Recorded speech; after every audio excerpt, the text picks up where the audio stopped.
from BNN 24. This is BNN 24 Prime Time. Live from Studio 24 in Colombo. අයිබෝවන් අද මැයි මාසේ 27 වෙනිදා වෙලාව රාත්‍රී 8යි. සියල්ල එක් තැනකට VNN 24 රාත්‍රී 8 ප්‍රයිම් ටයිම් ප්‍රධාන ප්‍රවෘත්ති ප්‍රකාශය සමගයි අදත් ඔබ එක්වන්නේ. සුපුරුදු පරිදි අද ප්‍රවෘත්ති මැදිරියේ සිට ඔබ හමු වන මම නදීක කරුණානායක. මම ඉෂාරා කෝරළගේ. අටට රටම එක තැනකට එක් කරන VNN 24 මුල්ම අවධානය ප්‍රධාන ප්‍රවෘත්ති සිරස්තල වෙත.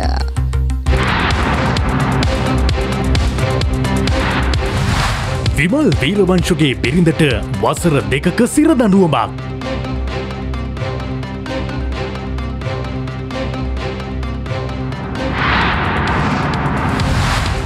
අන්තර්කාලීන අයවැයෙන් රාජ්‍ය සේවකින්ගේ වැඩ කිරීමක් නැහැ.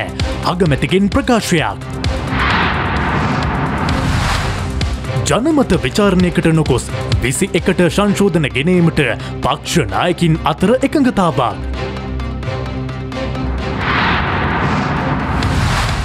ජනපතිට දුන්න තවත් වැරදි තොරතුරක්. මම ඒ දවස්වල ඇහුවා ඔයගොල්ලන්ට කැපැසිටි එක නැද්ද මේ ප්‍රොබ්ලම්ස් සෝල්ව් කරගන්න. ඒක ඔයගොල්ලෝ කිව්වා නෑ අපිට කැපැසිටි එක තියෙනවා සෝල්ව් කරතයි.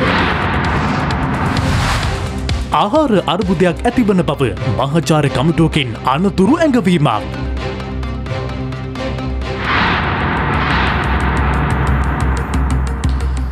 අසත්‍ය තොරතුරු ඉදිරිපත් කරමින් රාජ්‍යතාන්ත්‍රික විදේශ ගමන් බලපත්‍රයක් ලබාගත් බවට චෝදනා එල්ල වූ හිටපු අමාත්‍ය විමල් වීරවංශ මහතාගේ බිරිඳ වන උදයන්ති රණසිංහ හේවත් ශෂි වීරවංශ මහත්මියට කොළඹ මහේස්ත්‍රාත් අධිකරණය අද දෑවසරක සිරදඬුවමක් නියම කළා. වසර 5කට ආසන්න දීර්ඝ නඩු විභාගයකින් අනතුරුව කොළඹ ප්‍රධාන මහේස්ත්‍රාත් බුද්ධික සී රාගල මහතා විසින් මෙම තීන්දුව ප්‍රකාශයට පත් කළා. ශෂි වීරවංශ මහත්මිය සිය උපන්දිනේ වෙනස් කරමින් ආගමන හා විගමන පනත උල්ලංඝනය කොට ව්‍යාජ ගමන් බලපත්‍රයක් ලබාගත් බවට චෝදනා කරමින් අපරාධ පරීක්ෂණ දෙපාර්තමේන්තුව නඩුවක් පවරනු ලැබුවේ 2015 වසරේ ජනවාරි 23 වෙනිදායි.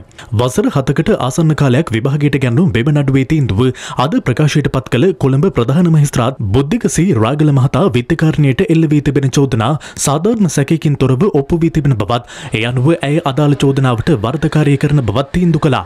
විත්තිකාරියට දඬුවම් ප්‍රකාශ කිරීමට මත්තෙන් පැමිණිල්ල වෙනුවෙන් පෙනී සිටි ජ්‍යෙෂ්ඨ නියෝජ්‍ය සොලිසිටර් ජෙනරාල් දිලීප පීරිස් මහතා අධිකරණය හමුවේ පැවසුවේ දේශපාලඥයෙකුගේ බිරිඳ වශයෙන් විත්තිකාරණිය බලය භාවිතා කරමින් සිදු කර තිබෙන මෙම ක්‍රියාව අනුමත කළ නොහැකි බවයි. විත්තිකාරිය මෙම රාජ්‍යතාන්ත්‍රික විදේශ ගමන් බලපත්‍රය ලබා ගැනීම සඳහා ආයුධම් පත ඉදිරිපත් කර තිබෙන්නේ එක් දින සේවයේ යටතේ බවත් එය ලබා ගැනීම සඳහා ඇය අදාළ කවුළුව හමුවට පවා ඉදිරිපත් වී නොමැති බවත් ජ්‍යෙෂ්ඨ නියෝජ්‍ය සොලිසිටර් ජෙනරාල්වරයා අධිකරණය හමුවේ ප්‍රකාශ කළා. විත්තිකාරණියට මෙම ගමන් බලපත්‍රය ලබා ගැනීම සඳහා ආගමන හා විගමන පාලකවරයාගේ සහාය ලැබී ඇති බවද නඩු විභාගයේදී අනාවරණය වුණා. චෝදනා ප්‍රතික්ෂේප කළ විත්තිකාර ශෂි වීරවංශ මහත්මිය වෙනුවෙන් පෙනී සිටි ජනාධිපති නීතිඥ ශබීන්ද්‍ර ප්‍රනාන්දු මහතා පැවසුවේ විත්තිකාරිය සන්තකයේ තිබූ ගමන් බලපත්‍රය අවිධිමත් එකක් නොවන බවට ආගමන සහ විගමන පාලකවරයා පවා නඩු විභාගයේදී සාක්ෂි දෙමින් පිළිගෙන තිබූ බවයි. විත්තිකාරිය අවිවාහක දරුවන් දෙදෙනෙකුගේ මවක් බවත් ඉදිරිපත් වූ කරුණු සැලකිල්ලටගෙන ලිහිල් අයුරින් කටයුතු කරන ලෙසත් ඔහු අධිකරණයෙන් ඉල්ලා සිටියා. දෙපාර්ශ්වය විසින් ඉදිරිපත් කළ කරුණු සලකා බැලූ මහේස්ත්‍රාත්වරයා ශෂි වීරවංශ මහත්මියට වසර 2ක සිරදඬුවමක් නියම කළ අතර ඊට අමතරව රුපියල් ලක්ෂයක දඩ මුදලක්ද නියම කරනු ලැබුවා. එය ගෙවීමට අපොහොසත් වන්නේ නම් තවත් මාස 6ක සිරදඬුවමකට යටත් කරන ලෙසටයි මහේස්ත්‍රාත්වරයා නියෝග කළේ. කෙසේ වෙතත් මෙම තීන්දුවට එරෙහිව ශෂි වීරවංශ මහත්මිය සිය නීතිඥවරුන් මගින් කොළඹ මහාධිකරණයට ඉදිරිපත් කිරීම සඳහා අද කොළඹ මහේස්ත්‍රාත් අධිකරණයට අභියාචනයක් බහර දෙනු ලැබුවා. එබැගින් ඇය ඉල්ලා සිටින්නේ මහේස්ත්‍රාත් අධිකරණයේ ලබා දුන් දඬුවමින් තමන් නිදහස් කොට නිදහස් කරන ලෙසටයි. එම ඉල්ලීම ලබන 30 වනදා සලකා බලන බව කොළඹ අතිරේක මහේස්ත්‍රාත් හර්ෂණ කැකුණුවෙල මහතා දැනුම් දුන්නා. එතෙක් ඇයට අප ලබා දෙන ලෙසට ශෂි වීරවංශ මහත්මියගේ නීතිඥවරුන් ඉල්ලීමක් කළ නමුත් එය අතිරේක මහේස්ත්‍රාත්වරයා ප්‍රතික්ෂේප කළා. සාමාන්‍ය මෙවැනි දඬුවමකට අභියාචනාවක් කළ පමණින්ම අප ලබා ගැනීමේ හැකියාව බොහෝ වෙලාවට තියෙනවා. නමුත් අද මහේස්ත්‍රාත්තුමාට වෙනත් කටයුත්තට යෑමට සිදුවුණු නිසා හවස් වරුවේ මේ නඩුව ගැනුනේ නැහැ. සවුන්ද දිනේදී අප ලබා ගන්න පුළුවන් වේවි කියලා අපි බලාපොරොත්තු වෙනවා. සිරදඬුවමට ලක් වූ ශෂි වීරවංශ මහත්මිය අද සවස වැලිකඩ බන්ධනාගාරය වෙත රැගෙන ආවා.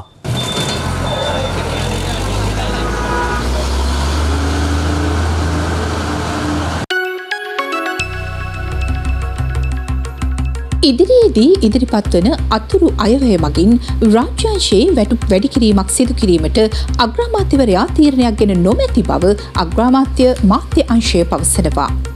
ඉදිරියේදී ගෙනෙනු ලබන අතුරු අයවැයක් මගින් රාජ්‍ය සේවක වැටුප් වැඩි කිරීමක් සිදු වන බවට පළවන වාර්තාවලට ප්‍රතිචාර දක්වමින් අග්‍රාමාත්‍ය මාධ්‍යාංශය අද නිවේදනයක් නිකුත් කරමින් මේ බව දැනුම් දුන්නා. අග්‍රාමාත්‍ය මාධ්‍ය එකකේ පෙන්වා දෙන්නේ රාජ්‍ය සේවකින්ගේ වැටුප් ඉහළ දැමීමට තීරණයක් ගෙන නොමැති බවයි. මේ අතර අයවැයෙන් සෞඛ්‍ය අධ්‍යාපන යන අමාත්‍යංශ හැර අනෙකුත් සියලු අමාත්‍යංශවල ප්‍රතිපාදන අඩු කිරීමට අපේක්ෂා කරන බවත් එම නිවේදනයේ දැක්වෙනවා.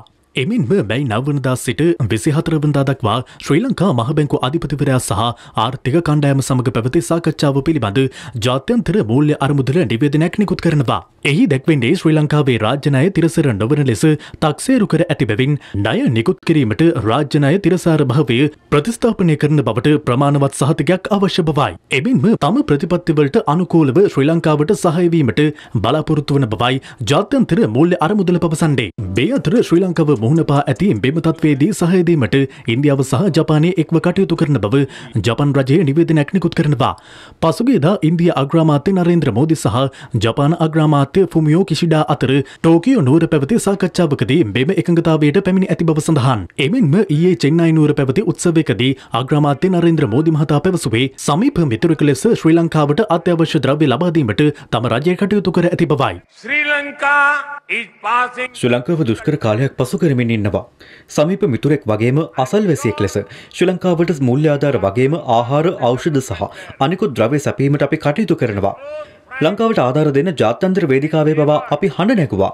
ශ්‍රී ලංකාවේ ආර්ථිකය යථා තත්ත්වයට ගන්න අපි දෙකින් දෙකටම සහාය දෙනවා. India is providing all possible support to Sri Lanka. වහල මත සූර්ය කෝෂ සවිකර සිදු කරන විදුලිය ජනන ක්‍රියාවලිය වේගවත් කරන ලෙසට ජනාධිපතිවරයා විදුලිය ක්ෂේත්‍රයේ බලධාරීන්ට දැනුම් දුන්නා. ඔහු පැවසුවේ මෙම විදුලිය උත්පාදන ක්‍රියාවලිය ඇතැම් විදුලිය ඉංජිනේරුවන් විසින් අඩපණ කර ඇති බවයි. පුනර්ජනනීය බලශක්ති ප්‍රභවයන් විදුලි බල උත්පාදනයට දායක කර ගැනීමේදී පවතින ගැටලු පිළිබඳ සොයා බැලීමට අද මෙම හමුව කැඳවා තිබුණා. අද ඉඳලස අපි යනවා නම් 24 hour power $100 million ඕන ටූල් ටික විතරක් ගන්න. මාසෙකට යනවා ඩීසල් මෙට්‍රික් ටන් 31000යි, ෆර්නස් ඔයිල් මෙට්‍රික් ටන් 63000යි, නැප්ත 11000යි. මේ ඔක්කොම එකතු කරාම $100 million.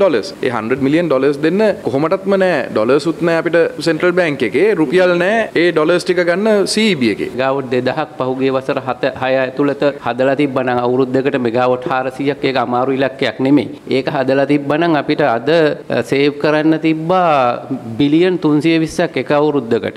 මේකට පර්ෆෙක්ට් සොලියුෂන් හොය ඉන්න ගියොත් මේක අපි තව ලොස් වෙනවා. මොකද මේකේ ඩීසලුයි කෝලුයි ඒව මේ ඔක්කොම වැඩි වෙනවා. ඒතකොට ඒකෙන් හින්දා මම හිතන්නේ ඔබතුමාගේ ප්‍රතිපත්තිය හැටියට 70% ගන්න එක හරියටම හරි. ඒකෙන් විතරයි අපිට මේ ආර්ථිකය සර්වයිව් කරගන්න පුළුවන් වෙන්නේ මේ පවර් ක්ෂේත්‍රය. මම ඒ දවස්වල ඇහුවා ඔයගොල්ලන්ට කැපැසිටි එක නැද්ද මේ ප්‍රොබ්ලම්ස් සෝල්ව් කරගන්න. ඒකට ඔයගොල්ලෝ කිව්වා නෑ අපිට කැපැසිටි එක තියෙනවා සෝල්ව් කරත හැකි කියලා. දැන් ටෙක්නිකල් ප්‍රොබ්ලම් එක විසඳ ගන්නව නම් අනිත් එකම අපිට ඕන විදියට හදා ගන්න පුළුවන් දෙයක්. කවුරුත් දන්නවනේ මේ සෝලා හරියන රිනියුවබල් එනර්ජි වලින් තමයි අපිට මේකේ විසඳුමක් තියෙන්නේ කියන එක. TM යන්න පුළුවන් රූෆ්ටොප්. ඒක ප්‍රොමෝට් කරන්න. හැමදාම මතයක් තියෙනවා CB එකට ඉන්ජිනියර්ස්ලා මේකට විරුද්ධයි කියලා.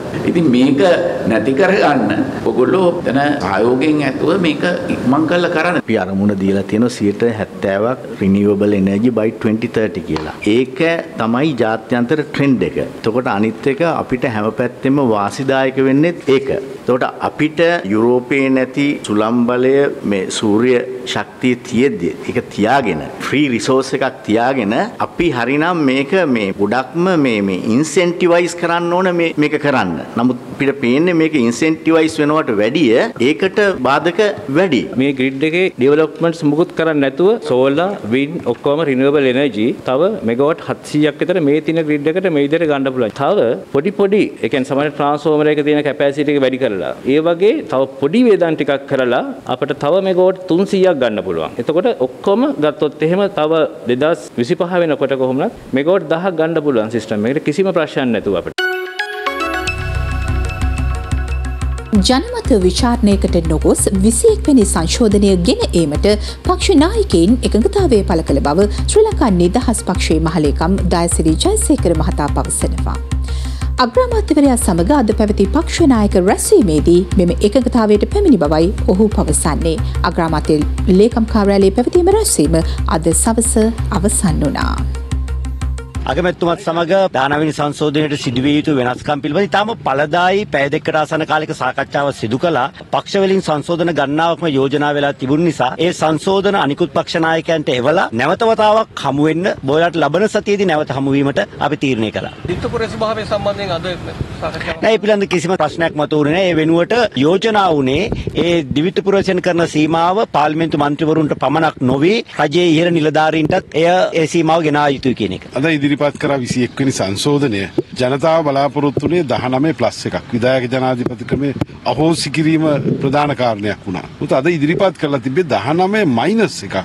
ජනාධිපතිවරයාට තවත් බලතල ඇමතිකම් දෙන එක. ඉතින් අපි ඒකම අපේ සංශෝධනය ගැන අපි කිව්වා රට වෙනුවෙන් කල්පනා කරලා මේක අධියර දෙකකින් කරමු. નિયમિત කාල සීමාවක් ඇතුළත ජනාධිපති ක්‍රමය අහෝසි කිරීමට අපිට ඒ අවශ්‍ය පොරොන්දුව දෙන්නේ අවශ්‍ය කාල රාමුව ගැන ආණ්ඩුව කරුණු ඉදිරිපත් කරන්න. එන දැනට 21 ඉදිරිපත් කර ඇති ආකාරයට සුළු සංශෝධන සහිතව සම්මත කර ගැනීමේ ප්‍රවණතාවයේ තිබෙනවා. ඒ වෙනුවෙන් අවසාන වශයෙන් ලබන සිකුරාදා දිනේදී අපි නැවත වතාවක් රැස් වෙලා තීන්දුවක් ගන්නවා. දැන් සියලු පක්ෂවල සහයෝගය ලැබෙයි කියලා විශ්වාසයක් තිබෙනවද?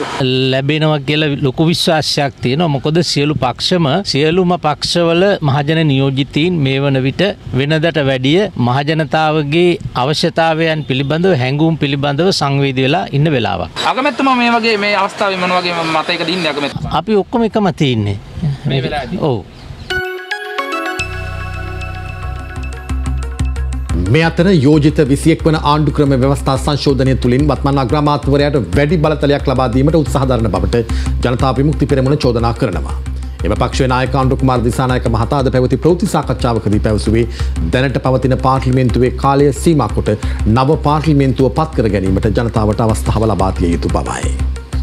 මේ පාර්ලිමේන්තුවේ ඉන්නවා 17ට අතෝසුපු අයත් 18ට අතෝසුපු අයත් ඊට ප්‍රතිපක්ෂ 19ට අතෝසුපු අයත් ඒකට පරස්පර 20ට අතෝසුපු අයත් ඒ වගේම මේ 21 කැබිනට් මණ්ඩලයට ඉදිරිපත් කරනකොට ඒ කැබිනට් මණ්ඩලෙත් ඉන්නවා අර හතර අවස්ථාවට අතෝසුපු අය නිමල් සිරිපාල සිල්ව වගේ අය සුසිල් ප්‍රේමජයන්ත වගේ අය. ඉතින් ඒ නිසා අපේ රටේ විවස්ථා මේගොල්ලන්ගේ එක් වෙලාවේ තමන්ගේ බලසූදුවේ වමනාවන් වෙනුවෙන් එක් වගන්ති වෙනස් කරන විවස්ථාවක් බවට පත් වී තිබෙනවා. දැනට ඉදිරිපත් කළ තිබෙන 21 වෙනි සංශෝධනයේ ජනාධිපතිවරයාට අමාත්‍යාංශ දුර පවරා ගැනීමේ බලය අමාත්‍ය දුර තබා ගැනීමේ බලය තිබෙනවා. ජනාධිපතිවරයාට ලබා දී තිබෙනවා සමාව දීමේ බලය. ඔහුට මිනිමරුවන් නිදහස් කරන්න පුළුවන්. ඔහුට ජීවිතාන්තය දක්වා සිරියට ලක් වෙච්ච අය නිදහස් කරන්න පුළුවන්. නඩු තීන්දුව අත්හටුවන්න පුළුවන්. නඩු තීන්දුවක කොටසක් පමණක් ක්‍රියාත්මක කරන්න පුළුවන්. ජනාධිපතිවරයා සතුව තිබෙන බලතල විවිධ ව්‍යුහයන්ට පැවරෙනවා. ඒකෙදි වැදගත් එකක් තමයි අගමැතිවරයාට පැවරෙනවා. පාර්ලිමේන්තුවට පැවරෙනවා. එතකොට වර්තමාන අගමැතිවරයා පාර්ලිමේන්තු මැතිවරණදී පරාජයටපත් වූ අගමැතිවරයෙක්. ඔහු ජාතික යාන්තර රිංගගෙන පාර්ලිමේන්තුවට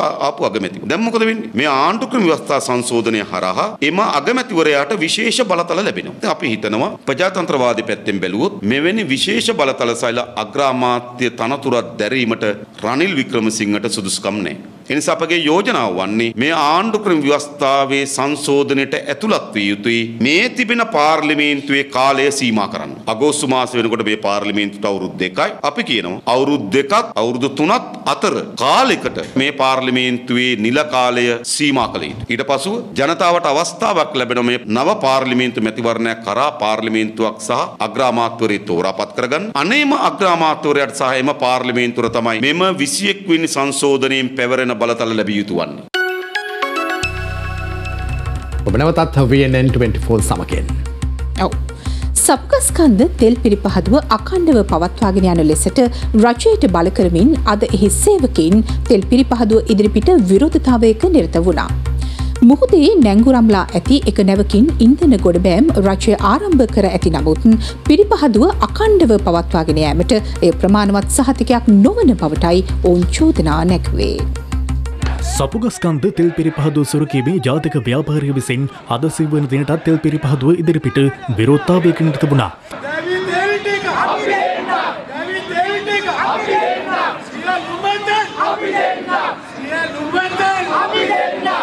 මේ අතර විදුලිය බල හා බලශක්ති අමාත්‍ය කංචන විජේසේකර මහතා ඊයේ පැවසුවේ සපුගස්කන්ධ තෙල් පිරිපහදුව අද සිට යලි ක්‍රියාත්මක කරන බවයි. ඒ සඳහා බොර තෙල් පිරිපහදුවට බේවන විට ලබා ගනිමින් සිටින බව අද දැනගන්නට ලැබුණා. ඉදිරි දින 6ක කාලය තුළ පිරිපහදුවෙන් ඉන්ධන නිෂ්පාදනය ආරම්භ කරන බවද අමාත්‍යවරයා දැනුම් දුන්නා. මේ අතර කොළඹ සිට කින්නියා බලා ගමන් කරමින් තිබූ ඉන්ධන බවුසර් රථයක් අද අලියුම 3ට පමණ කුරුණෑගල නගරයට ආසන්නයේදී මාර්ගය හරහා පෙරළී යාමෙන් අනතුරකට ලක් වුණා. එම බවුසර් රථයේ පෙට්‍රල් ලීටර 13200ක් තිබී ඇති අතර එහි කවුළු 4න්ම ඉන්ධන පිටතට ගලා විත් තිබෙනවා. කුරුණෑගල ගින්නිවීම ඒකකයේ මැදිහත් වී බවුසර් රථයේ ගිනි ගැනීම වළක්වා ගැනීමට අවශ්‍ය ක්‍රියාමාර්ග ගෙන තිබුණා. ඊයේ දිනේදී ඩීසල් රගත් බවුසර් රථයක් මාතලේ විල්ගමුවේදී පෙරළී අනතුරකට ලක් වුණා. මේ අතර තවමත් දිවයිනේ බොහෝ ප්‍රදේශවල ඉන්ධන සහ ගෑස් ලබා ගැනීම සඳහා දෙගු පෝලිම් පවතිනවා. එප්පාවල නගරයේ ඇති ඉන්ධනහල් දෙකෙන් එක් ඉන්ධනහලක් වසා දමා ඇති අතර අනෙක් ඉන්ධනහලින් ඉන්ධන නිකුත් කිරීම සිදු කෙරුණා. කෘෂිකර්ම කටයුතු සඳහා කෑන් සහ බෝලි සඳහා ඉන්ධන නිකුත් කිරීම සිදු කරන අතර ඒ සඳහා ප්‍රාදේශීය ලේකම් විසින් සහතික කරන ලද ආයුධ පතක් තිබීම අනිවාර්ය වෙනවා.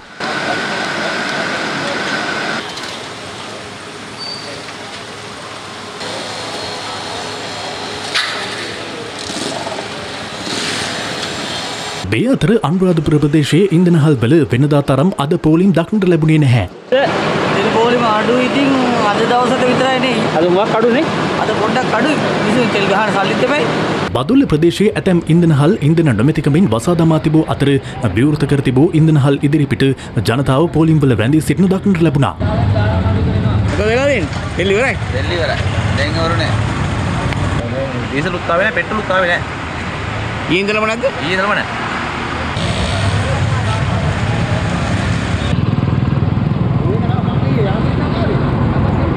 මේ අතර ලබන දෙවනදා දක්වා නැවත ගෑස් නිකුත් කිරීමක් සිදු නොකරන බව ලීට්‍රෝ ආයතනය මගින් නිවේදනයක් නිකුත් කර තිබුණද ජනතාව තවමත් ගෑස් ලබා ගැනීමේ අරමුණින් පෝලිම් වල රැඳී සිටිනවා. මේ හෝමාගම නගරයේ පැවති තත්ත්වයයි.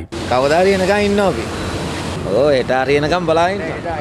එහෙම කියලා විතරලා එදා ගෑස් ආවනේ එන්නේ නැහැ කියලා පත්තරවලයි ඔක්කොම දාලා සඳ ගෑස් බෙදුවානේ.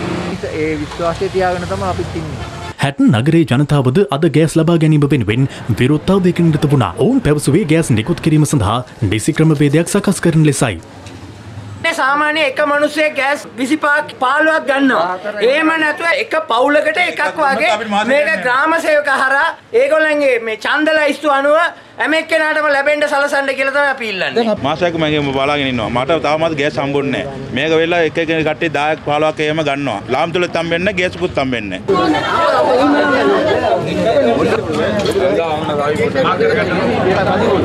මේ අතර භූමි තෙල් ලබා ගැනීම සඳහා හැටන් නගරයේ දිගු පෝලිම් පැවතුණා.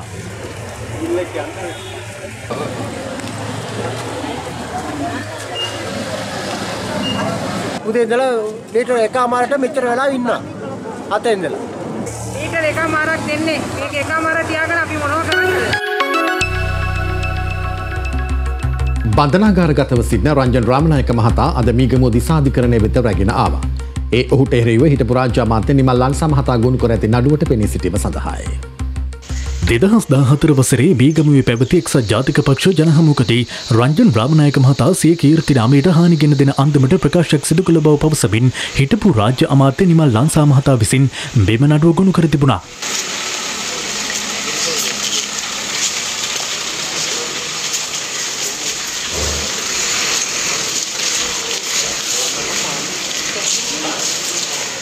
Buddy.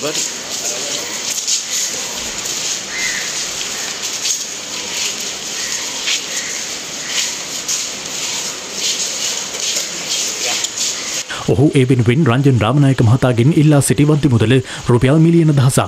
නඩුව මීගමුව දිසා විනිසුරු නුවන්තාරක හීනගටගල මහතා හමුවේ අද කැඳ වූ අතර පුද්ගලික හේතුවක් මත පැමිණිලිකාර නිමල් ලංසා මහතා අද අධිකරණයට පැමිණ සිටියේ නැහැ. නඩුව නැවත කැඳවීම සැප්තැම්බර් 30 වනදා සිදු කරනවා.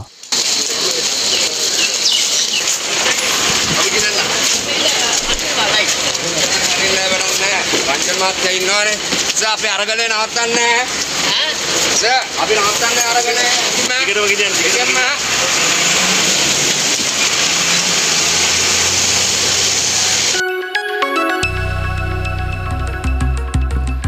යලකන්නේ වගා කටයුතු මේ වන විට ආරම්භ වී ඇති නමුත් ගොවීන්ට අවශ්‍ය පොහොර තවමත් ලැබී නැහැ.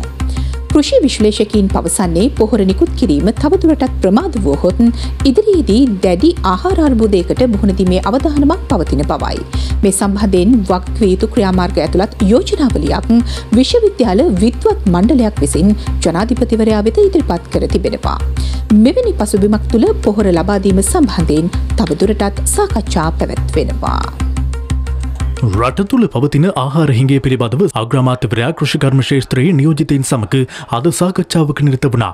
මේ සාකච්ඡාවේදී පොහොර නිකුත් කිරීම සම්බන්ධයෙන්ද සාකච්ඡා වී ඇති අතර අග්‍රාමාත්‍යවරයා එහිදී පවසා ඇත්තේ ප්‍රමාණවත් තරම් පොහොර සැපීම සඳහා ඇමරිකානු ඩොලර් මිලියන 600ක් අවශ්‍ය වන බවයි.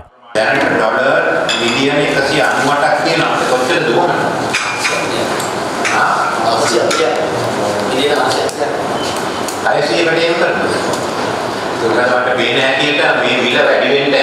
බැංකු විසින් ඩොලර් නිකුත් කළහොත් පොහොර සමාගම් හරහා පොහොර ආනයනය කර සැපීමට හැකි බව මෙහිදී නිලධාරීන් සඳහන් කර තිබෙනවා. කෘෂිකාර්මික ද්‍රව්‍ය අඛණ්ඩව සැපීම සහ බෙදා හැරීම සඳහා නව පනතක් පාර්ලිමේන්තුවට ඉදිරිපත් කරන බවද අග්‍රාමාත්‍යවරයා සඳහන් කළ බව අග්‍රාමාත්‍ය මාධ්‍ය ඒකකය සඳහන් කළා. මේ වන විට යලකන්නේ වග කටයුතු ආරම්භ වී ඇති නමුත් ගොවින්ට ප්‍රමාණවත් තරම් පොහොර ලැබී නැහැ. වී වැපිරීමෙන් දින 14ක් ඇතුළත පළමු පොහොර මුරය යෙදිය යුතුයි. ඇතැම් ප්‍රදේශවල වී වගාව ආරම්භ කර දින 30 ඉක්මවා ගොස් තිබෙනවා. කතා කරා මේ තෙල් පොර ටික අපිට ගෙනත් දෙන්න කියලා මේක කරන්න බෑ කියලා මේ කාබනික වගාවත් එක්ක. හැබැයි කිසි කෙනෙක් මේක ඇහුන්නේ නැහැ වගේ ඉන්නවා. අද ගේනවා හෙට ගේනවා අනිද්දා ගේනවා කියලා. දැන් මේ වයස ගිය ගොයන් වලට මේවට ගහන්න දැන් පොහොරක් නැහැ. යථාකාරදී මම ලැබෙනවා නම් තමයි ඒක සතුටක් වෙන්න තියෙන්නේ. නැත්නම් මේ ගොයන් මහ බණ්ඩිනකොට පොහොර ලැබිලා වැඩකුත් නැහැ. කල්පනා පොහොර මිට දෙනවා නම් දැන් ලැබෙන්නේ අනිවාර්යයෙන්. කුඹුර වල මේ අලබතර මඤ්ඤක තමයි වවන්ට වෙන්නේ. වී ඇටයක් ගිහින් මෙන්න මේ කන්නයක් මේ කපේ. ගොවින්ට අවශ්‍ය යූරියා පොහොර රුපියල් 10,000ක මුදලකට ලබා දීමට අග්‍රාමාත්‍යවරයා පත් කළ කමිටුව පසුගියදා තීරණය කළා. එම කමිටුව සඳහන් කළේ ඉන්දිය ණය ආධාර යටතේ එම පොහොර මෙරටට ලැබෙන බවයි. එම ප්‍රකාශය සිදු කරද අදට සති දෙකකටත් ආසන්නයි. එහෙත් තවමත් පොහොර ලැබී නැහැ. පොහොර දෙනවා කියලා කියනවා මාත් තාම ඉතින් ඇවිල්ලා නැහැ. පොහොර දෙනවා කියන්නේ ඉන්දියාවේ. ඉතින් අපි ඉන්දියාවෙන් එනකම් බලාගෙන ඉන්නවද මේ හාල වීටිකදී බපුරාගෙන බලාගෙන ඉන්න ඕනද? මේ ආණ්ඩුව පිස්සු කෙලිනවා. ලැබෙනවා නම් ඉතින් අපි ගොඩක් සතුටුයි. තාම ඉතින් අපිට විශ්වාසයක් නැහැ. තාම කිසිම කෙනෙකුට ලැබුණේ නැහැ. මෙවැනි තත්වයක් තුළ ගොවින්ට සිදුව තිබෙන්නේ වැඩි මිලට වෙළඳුන්ගෙන් පොහොර මිලදී ගැනීමටයි. 8500ට දෙන්න කොච්චර හෙන ගන්න අපරාධයක්ද බලන්නකො. ඔව් 8500 එළවලු පොහොර වල. දැන් ඊයේ ගිහිල්ලා පොහොර කිලෝ 10ක් ගෙනාවා රුපියල් 8500ක් දීලා. ඒ කිලෝ 10 මේ ටිකට ගහන්න බෑ. මෙවැනි පසුබිමක් තුළ ගොවින් වගා කටයුතු වලින්ද ඉවත් වෙමින් සිටිනවා. පොළොන්නරුව දිස්ත්‍රික්කයේ ප්‍රධානතම ගොවි ව්‍යාපාර වන ගිරිතලේ කවුඩුල්ල මින්නේරිය සහ පරාක්‍රම සමුද්‍රය යන ගොවි ව්‍යාපාරවල දෙවර යලකන්නේ වගා කර ඇත්තේ 10%කටත් අඩු භූමි ප්‍රමාණයක්. දිවයිනේ සසු දිස්ත්‍රික්කවලද දක්නට ලැබෙන්නේ එවැනිම තත්වයක්. ගොවින් පවසන්නේ ජලය ලැබුණද පොහොර නොලැබීම හේතුවෙන් වගා කටයුතු වලින් ඉවත් වීමට තීරණය කළ බවයි. අපි මේ කරන්නේ කෑමට ඕන හින්දා කුඹුරු ටිකක් වැඩ කරන්නේ. අපි 4 දෙනෙක් කුඹුර වැඩ කරලා තියෙන්නේ. ඉතින් ඒ කරන්නේ මේ ලාභුණක් පාළුණක් කන්න වෙන මොකටවත් නෙමෙයි. වී බුසලක් මාරක් තමයි කරගන්න පුළුවන්. ඊට වැඩි වේදමක් දරන්න මිනිස්සුන්ට බෑ දැන්. රට තුළ පවතින ආහාර අර්බුදයෙන් බෙදීමට ගත යුතු ක්‍රියාමාර්ග සම්බන්ධයෙන් යෝජනාවලියක් ඉදිරිපත් කරමින් රුහුණු පේරාදෙණිය සහ ශ්‍රී ජයවර්ධනපුර යන විශ්වවිද්‍යාල මහාචාර්යවරුන් 10 දෙනෙකුන් යුත් කණ්ඩායමක් පවසන්නේ කෘෂි කර්මාන්තයට අවශ්‍ය පොහොර නිකුත් කිරීම තවදුරටත් ප්‍රමාද වූහොත් ඉදිරියේදී දැඩි ආහාර අර්බුදයකට මුහුණ දීමට සිදුවන බවයි. යල කන්නයට අවශ්‍ය පොහොර නොලැබීම හමුවේ ලබන මහ කන්නේ සඳහා බීජ වී ලබා ගැනීමේ ගැටලුවක් මතුවන බවත් යල කන්නේ අස්වරු නොලැබීමත් සමග ලබන වසරේදී උග්‍ර ආහාර අර්බුදයකට මුහුණ දීමට සිදුවන බවත් ඔවුන් පවසනවා. අපිට ලොකු කනගාටුවක් ඇති වෙනවා රටේ ජනගහනේ කන්න නැතුව දුක් විඳින එක ගැන. අපි ගොවියෝ හැටියට මේ රටන කන්න දුන්න මිනිස්සුන්ට මෙහෙම කනගාටුවක් ඇති වෙච්ච එක ගැන ඇත්තටම හරි සංවේගයි. කෘෂි කර්මාන්තයට අවශ්‍ය පොහොර ආනයනය තහනම් කිරීමට රජය 2021 වසරේ අප්‍රේල් මාස 27 වනදා තීරණය කළා. කෘෂි කර්මාන්තය සම්බන්ධයෙන් අධ්‍යයනයක නිරත පේරාදෙණිය විශ්වවිද්‍යාලයේ මහාචාර්ය බුද්ධි මාර්මී මහතා පවසන්නේ එම තීරණයත් සමග පසුගිය මහ කන්නේ වී අස්වැන්න 145කින් පමණ පහළ ගිය බවයි. 2020 සහ 2021 වසරේ මහ කන්නේදී බේරට ඉතිහාසයේ වාර්තාගත අස්වැන්නක් ලබා ගැනීමට හැකි වුවත් එම අස්වැන්න 2021 සහ 2022 වසරේ මහ කන්නේදී 140 45කින් පහළ යාමට හේතුව පොහොර ආනයනය තහනම් කිරීමට රජයගත් තීරණය බව මහාචාර්යවරයා සඳහන් කළා. බිම තත්ත්වය හමුවේ මෙට්‍රික් ටොන් බිලියන 2.3ත් 2.4ත් අතර වන බෙරට වාර්ෂික සහල් අවශ්‍යතාවය සපුරාලීම සඳහා විදේශයන්හි සිට සහල් ආනයනය කිරීමට සිදු වුණා. පවතින ආර්ථික අර්බුදය හමුවේ වැඩිම ඩොලර් ප්‍රමාණයක් වැය කර ඇත්තේද සහල් ආනයනය සඳහායි. රජය කරගත්ත මරි මොට්ට අඩහින්න තමයි මේ දුගී දුප්පත් ගොවියා අතරන වෙලා ඉන්නේ දැන්. මම 1952 මැයි මාසේ 12 වෙනිදා ඉපදුනේ. සාමාන්‍ය අවුරුදු 5 ඉඳලා දන්න තත්ත්වයක් මේ රජයක් මේ දැක්කමයි. මීට ඉහතදී කාන්තාවෝ මේ රට කෙරුවා. ඒ කාන්තාවෝ කරන කාලෙකවත් මේ වගේ සිද්ධ වුණේ. මෙවැනි පසුබිමක් තුළ අදත් කාබනික පොහොර තොගයක් ගොවි ජනතාවට ලබා දීමේ පුවතක් පොළොන්නරුව පුලස්තගම අබේපුර ප්‍රදේශයෙන් වාර්තා වුණා. කාබනික පොහොර මිටි 750ක් අබේපුර සමූපකාර වී ගබඩාව ළඟ දමා ගොස් තිබුණත් ගොවීන් එම පොහොර ලබා ගැනීම ප්‍රතික්ෂේප කළා. ඉරිමැටි ගලුයි මේ තමයි රජයෙන් මේ අපිට ගොයියන්ට දෙන කොම්පෝස්ට් පොහොර. මේක සම්පූර්ණ මේ කරන්නේ වංචාවක්. තවදුරටත් මම මේක මවනවා විතරයි කරන්නේ බඩගින්න.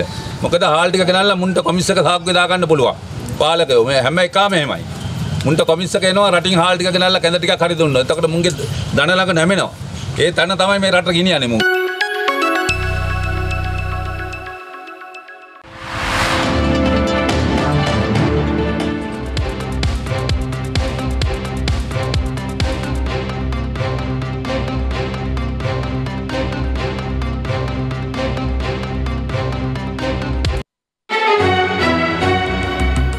ඔයාලිත් VNN 24 සමග නදික ඔව්ෂාරා. පාර්ලිමේන්තු මන්ත්‍රී කුමාර් වෙල්ගම මහතාට ඔහුගේ ආරක්ෂකයාට සහ රියදුරාට පහර දීමේ සිද්ධිය සම්බන්ධයෙන් සැකකරුවන් දෙදෙනෙකු අපරාධ පරීක්ෂණ දෙපාර්තමේන්තුව විසින් අද අත්අඩංගුවට ගෙන තිබෙනවා. ඒ කොට්ටාව ප්‍රදේශවේදී. මේ අතර ඝාතනයට ලක් වූ පාර්ලිමේන්තු මන්ත්‍රී අමරකීර්ති අතුකෝරළ මහතාගේ ඝාතනය සම්බන්ධයෙන් මේ වන විට 10 දෙනෙකු අත්අඩංගුවට ගෙන ඇති බව පොලිස් මාධ්‍ය ප්‍රකාශකවරයා සඳහන් කළා.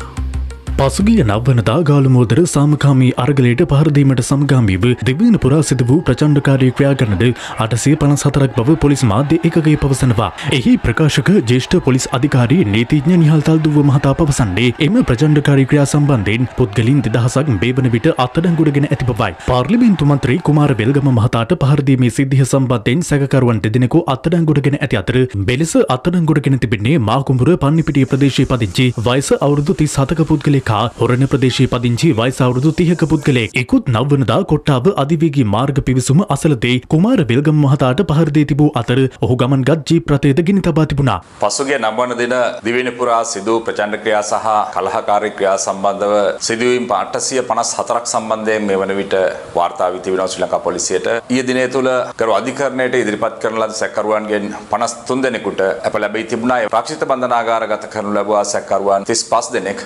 මේ අතර බලපිටිය ප්‍රාදේශීය සභාවේ සභාපති සමන්ද සිල්වා මහතාගේ නිවසට පහර දීම සම්බන්ධයෙන් වයස අවුරුදු 16ක සැකකරුවෙකු අම්බලන්ගොඩ පොලිසිය විසින් ඊයේ අත්අඩංගුවට ගෙන තිබෙනවා. කෙසේ වෙතත් සැකකරු බලපිටිය මහේස්ත්‍රාත් අධිකරණයට ඉදිරිපත් කිරීමෙන් පසුව රුපියල් ලක්ෂය බැගින් වූ ශරීර ඇප දෙකක් මත මුදා හැරීමට මහේස්ත්‍රාත්වරයා ඊයේ නියෝග කළා. සැකකරු බෙබර අපොස්ස සාමාන්‍ය පෙළ විභාගයට පෙනී සිටින සිසුවෙක් වන අතර ඔහුට ඊයේ ඉංග්‍රීසි ප්‍රශ්න පත්‍රයටද පෙනී සිටීමට නොහැකි වුණා.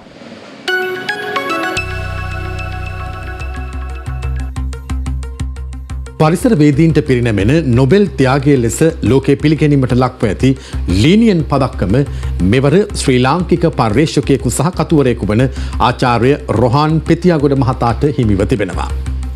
වසර 134කට පෙර ආරම්භ කර ඇති එම සම්මානය ශ්‍රී ලාංකිකයෙකුට ලැබුණු පළමු අවස්ථාව මෙයයි. ඒ සමගින් සියල්ල එක්තට ගෙනගෙන VNN 24 රාත්‍රියට ප්‍රයිම් ටයිම් ප්‍රධාන ප්‍රවෘත්ති ප්‍රකාශය අවසන් වනවා. දෙස් විදෙස් තොරතුරු දැනගන්න පිවිසෙන්න අපේ වෙබ් අඩවිය www.vnn24.lk. හමුවෙමු රාත්‍රී 10ට. මම නදීක කරුණානායක. මම ශාරා කෝරළගේ. සුබ රාත්‍රියක්.